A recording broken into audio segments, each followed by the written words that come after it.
You might have a parcel that's 10 acres. And so really to be able to break it down by land use to see what the composition of the city of Sandusky is. Then we also, like I mentioned, broke it down by zoning. So you can see residential, business, commercial. Under residential, we have two-family, multifamily, industrial, and you can click around and zoom in as you like.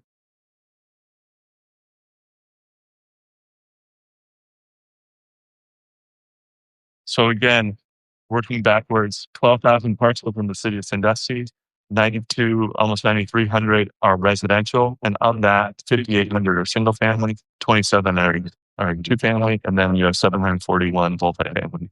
So again, it's a really nice snapshot to see. As we all know, residential housing makes up so much of what makes our community special and unique.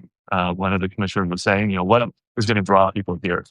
And as we live in a state with aging housing stock, it's really important to keep that laser focus on the condition of new buildings. And we're happy to say that you guys have been doing a fantastic job of that.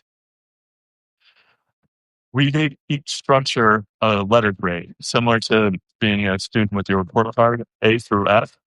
A would be excellent, and going down to F would be hazardous and needs to be removed immediately. An A property could be a brand new home. It could be a sensory home. It doesn't have to be architecturally significant. It could be a little bungalow or a shotgun house and everything in between. So is the condition from an exterior determining what the grade will be? And you can see sort of here in blue and then pink, those that are occupied versus vacant. And then you can zoom in and we've highlighted everything here. It's highlighted as being occupied A, and everything, I'll zoom out a little bit so you can see just in the arcing graph, but that would maybe be a vacant A. Vacancy is determined at the time of survey, right? And I'll get a little bit more on how we created vacancy indicators as well. But that's an example of an A property in New York City. B is good. That just means minor improvements are necessary. Maybe you would have some peeling paint, porch that needs new steps, things of that nature, but it's totally fine from an occupancy standpoint. C is fair. Here's an example of fair. Maybe the gutters are overgrown. We've done its property inventory in Cleveland 2 times, 2015 and actually 2022.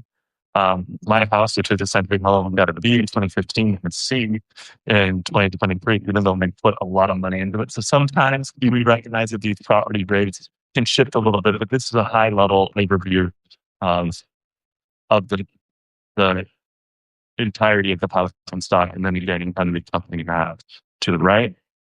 D, deteriorated example, and then F, hazardous, which are very, very few in the city. So again, here's the breakdown.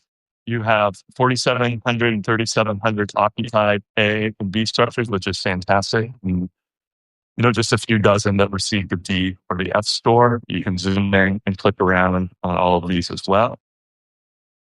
And here you can break down the vacancy. And we did sort of points here, so you can sort of see exactly what those vacant structures are. And this is something that was really great working with your staff. We created a vacancy indicator. So not only is it the record that the property surveyor took, but it's combining with the U.S. Postal Service vacancy that we get from the regrid. And then we received water shutoff records from the city, and we created a blended score. So if all 3 of those indicators hit that the property was vacant, that was definitely vacant, which you can see here. If 2 of the 3 were stored as vacant, that is a probable vacant. And then only 1 of the 3, that was a possible vacant. So again, we recognize these data sources are always changing. We've noticed that the USPS data lags a little bit more than others. So again, here is the indication of what the vacancy data shows. And again, in the summer of 2025, you only had 112 parcels that were deemed vacant, and most of them were in this probably definitely vacant. We also did a ranked list of some of the most common issues. This is helpful for determining what your next strategy is going to be. So in Cleveland, we have a lot of issues with lead-based paint. So the city has created a paint program that it's residents can apply for. And so looking at this data, we like to say data doesn't make us smarter, but it does keep us more informed. And one thing that I've really appreciated working with your staff is you are a very visionary municipality in a lot of ways. but you do the little things right in order to get to those big things. And so here's really a clear-headed approach on maybe what those next steps are that you guys should be focusing in on from a housing condition. But what's really great to see is just the changes and improvements that you've seen in the city. And what this does as well, and we have the raw data that we've shared with the municipality. If you sort of scroll to the right, you see the 2025 data. And if you pull the slider to the right, I know Oohs and ahs are okay. So and then you can zoom in and do that comparative analysis. Again, this is rarely unique that we don't have a lot of people, municipalities that are committed to doing this. A lot of times people don't like that accountability, right? They're afraid what the data is going to show. And I appreciate the courage that you all have shown by going through this process. So again, what you can see is you're seeing an uptick. And again, good thing is nothing drastic has happened, right? When I started working at the Lincoln Syracuse after the foreclosure crisis, things were in a really, really tough state. So you haven't seen a huge swing, but the swings you have seen have been very positive. So an increase in occupied ADP, a slight decrease in C properties, which isn't a bad thing because that is corresponding with properties being improved. And then a decrease in the B&M properties, which is fantastic. Same thing in changing the vacancy. We've seen a huge decrease in the vacancy of the A and B properties. Things are getting filled. And then a slight increase in the DNS, but and you can have 112 total parcels that are vacant in the city. So you're not talking about a huge denominator there. And then this is another interesting one that municipalities and your city really pushed us to evaluate. So this is how do those grades change based on ownership type? We're not saying that this is 100% accurate. Ownership obviously is an ever-changing, nebulous thing. But we broke down things that had tax mailing addresses that were concurrent with the mailing address of the parcel to see what the grades were for parcels that had ownership in Sandusky, had ownership in Ohio, but not in Sandusky, and then had outside ownership. So again, you can sort of see those trends across different ownership type as well. Same thing, owner's mailing address based on vacancy. So you can compare that. And then this is something, unique. You were obviously a beachfront community. A lot of people would come here seasonally. And so we tried, and I'm blanking on the rental data source, but it's in here. But we were able to get short-term rental listings and be able to compare this property data with that as well and sort of see where that is dispersed. And then vacant land, almost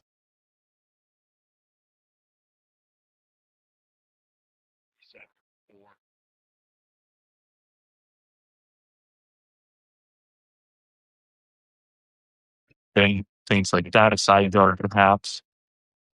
Wood lots, which are just kind of patches of microforests. And then distressed vacant lots that maybe have, illegal dumping or things of that nature. In this case, maybe just could do some behaving. And then we also want to recognize that this data is only as good in the framework and the lens that you're looking through. So again, the city has done a fantastic job with the new strategic plan. How long he's been working. I think how many homes do you have under construction with the Low Home Ohio programs? 7 under construction. So again, it's really about taking this data and then either honing in on existing strategies or creating new programs that best meet the needs of your community. And so with that, I think I'm at time. But again, special thank you to Adrian, Sadie, and Emily, as well as the surveyors. Unfortunately, one of the all-star surveyors, Peyton, was not in this photo, but we were hoping he'd be here, but I think he's just finishing up his first semester at Purdue. So with that, I'm happy to answer any questions. And again, it's been an absolute pleasure. Hopefully you'll have us back maybe in another 10 years. Questions or comments? Sure. Just I'd like to say that this is going to and all our Republican activities, not just the House of Economic Development, almost Senate to both positive data for census. When I'm just doing the planning, we had a couple of leads, and that was circa 2003. Okay. We did it by hand. Jan almost said we did we had piles and piles of paper and all the pictures like this on floppy heads. At that time, you had to show all this information because the housing money was competitive. Right. But this is that. Yeah. Thank you. And thanks for your hard work in 2003.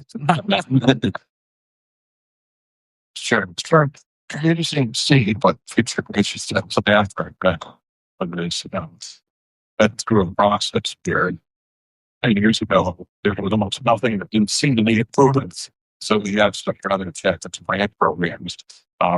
As we move forward, they can see their choices there because people are going to these possible they use this use the grant dollars that are being set aside, they have them set aside. They said years to the more targeted way. Mm-hmm. Do we want to target those to see properties to bring in key properties?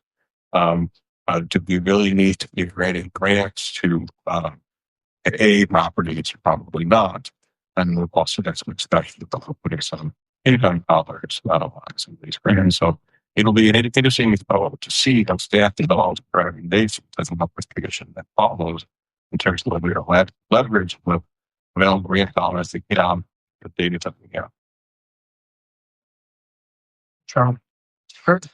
All I can say to Stan is the name. I can see all of this types of weekend.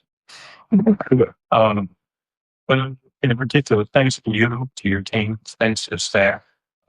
Because I'm sure people need the days to this things just going forward. What do you mean? That's excellent tool.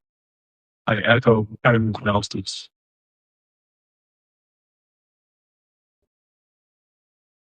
And, it's the way we can utilize this every burden of that. Much more efficient dollar. And two comments. When you mentioned early on, some communities may not embrace this idea because they don't want to know the results. We're not that kind of thing. That out to help we never become like that community. How are you ever going to know where you're going if you don't know where you're at? And you're giving us some pushback to continue to move forward with these kind of things. But thank you for this. And I love the slide. Mr. Royce, I can share with me that concept that you must have seen earlier than I did. We're calling it the Murray slide. I'm not sure. I'm not sure why Mr. Royce like that theory. Mr. Murray was one that's been instrumental in pushing this story. Self-picture from games 20 years ago. So I'm going to do when it's Murray, 7 years ago. I had it before and get on stage. And I started opposite. But it was, when it was on the slide, again, those thoughts really is a neat way to see where we were in 2015 and then we'll learn some thoughts. Mr. Murray. Well, Must do it. It's already been a they're used to the line with return opposite.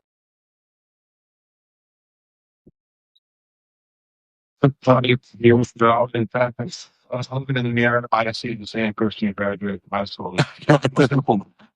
Your eyes on. I really thought about it, but I thought I do share the fact that all the lessons they thought they can hold it together. If you're honest, I feel the same. The second comment that I wanted to make was I hope you can either corroborate or dispel a story that Mr. Orszak shared earlier about your work, and that is that Ms. Blair and Ms. Gilson actually accompanied your team on these visits. Yes, I should definitely corroborate that. And that is a unique thing. A lot of times, some of these people work with just want to hire us and all in 6 months when everything's done. And their staff really rolled up there by shirt sleeves and we're begging to get tablets. We actually were missing out the tablets and we're had to pay technology for doing this tablet.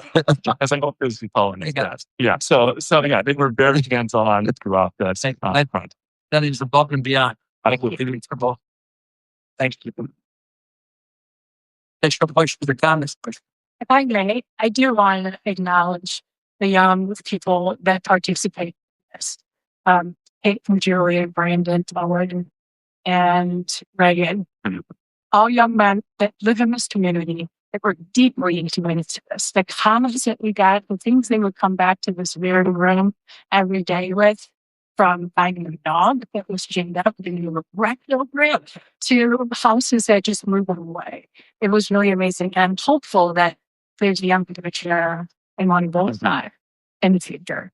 And Tape 9, you're watching it. Thank you for your part.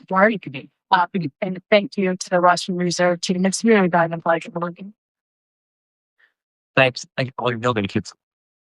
Mr. Ocean, it sure is. He's it should have some of the mass distance on Webster already. So it's fantastic. It is on the button. Okay. Thanks. That concludes our regular agenda. And we will move to our city meeting. Right, the meeting, once your device is set, and the whole slew of conditions